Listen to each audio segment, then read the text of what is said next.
So I'm here with the fabulous Ben Sedley, clinical psychologist, author of the amazing books Stuff That Sucks, Stuff That's Loud, and from ACT Wellington, New Zealand. Ben, I've got some questions for you. Awesome. G'day, Joe. Um, It's lovely to see you. let me set the scene. You're delivering a training event, and somehow I've kind of set up massive speakers, and it's got your favorite entry song. Try not to think WWF wrestling, but try and think that. What's your entry song that bursts out as you come into your training session? Excellent question, Joe. And I think I'm going to go with Beck Loser Oi, because okay. opening guitar bars are just instantly everyone knows what song it is. It's a song about, not quite fitting in, but being curious about what the heck's going on. And that's what I bring to therapy. Yeah. And it's also just kind of sets a scene as me as one of those 90s music boys. Yeah, it just definitely firmly locates you in the 90s. If there was nothing else about you that did. Cool. That's a great song, right? I don't know about you, but that spoke to me, spoke to a deep part of me when I heard that. And it was a very validating thing, I think, for me. But I love the sound of that. Awesome. What would you say is if I was to pin you down, number one issue facing kids today? Like massive, huge, sweeping generalization. So What it's would not you? wrestling, but I've got opening music and now you're pinning me. Yeah. Um, You see the theme here, right?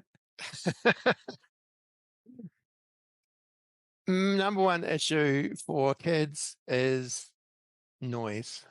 There's just stuff everywhere. There's no time to pause and take a breath. There's bad news, social pressures, TikToks, school pressure, the world in horrible places, families are stressed.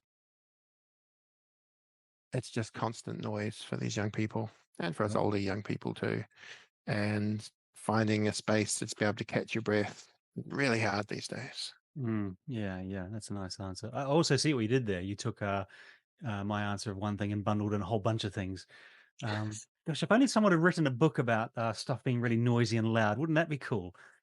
Um, on that note, segueing slightly, why does stuff suck so much? There's certain politicians and billionaires I'd love to blame. Um, but the stuff that sucks that I'm talking about in my book is more the internal stuff, the emotions, the sadness, the worry, the shame, the guilt, the anger, and those thoughts, those really critical thoughts, ruminating over the past or just assuming you're going to screw everything up in the future. Mm, And those suck because we're told we're not supposed to have them, so we don't know what to do with them. And we find ourselves constantly trying not to have those things. mm, And that's why stuff that sucks. Um, the second chapter is called Stuff That Sucks, and the stuff that makes the stuff that sucks suck more, which is just me channeling my inner Dr. Seuss and trying to capture that it sucks because we feel like we're not supposed to have it. right. Yeah. I think that's what makes your book so popular. It's such a uh, um, not the Dr. Zeus part. That's cool too, but the it's a really validating message. I think for yeah, like young people, young old people, everyone. I love that message. It's such a nice thing to hear. It's weirdly sort of, I don't know, paradoxical. It's like, oh, stuff that's, oh yeah, it does sometimes suck. Absolutely. Mhm. I like to hear. Got one last question. Asking for a friend. Um, as a clinical psychologist who's been working in the field for 20 plus years, who knows the stuff inside out, what tips would you give to my friend who deals sometimes with a grumpy kid who wakes up in the morning and maybe doesn't want to eat breakfast, doesn't want to go to school, and is just miserable and angry? What could I tell my friend? Mate, that's a question I get a lot. And my answer is really annoying, I got to say.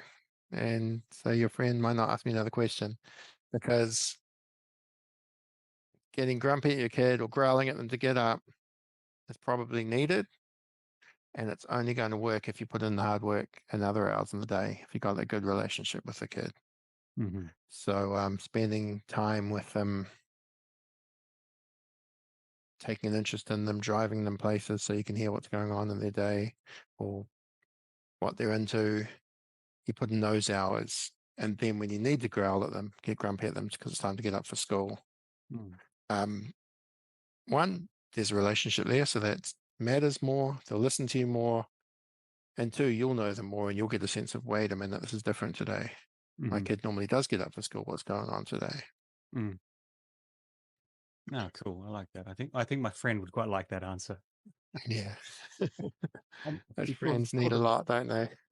It's never about us. We never struggle. oh no, no, God, goodness. Awesome. All right. Thanks so much, Ben. Cheers.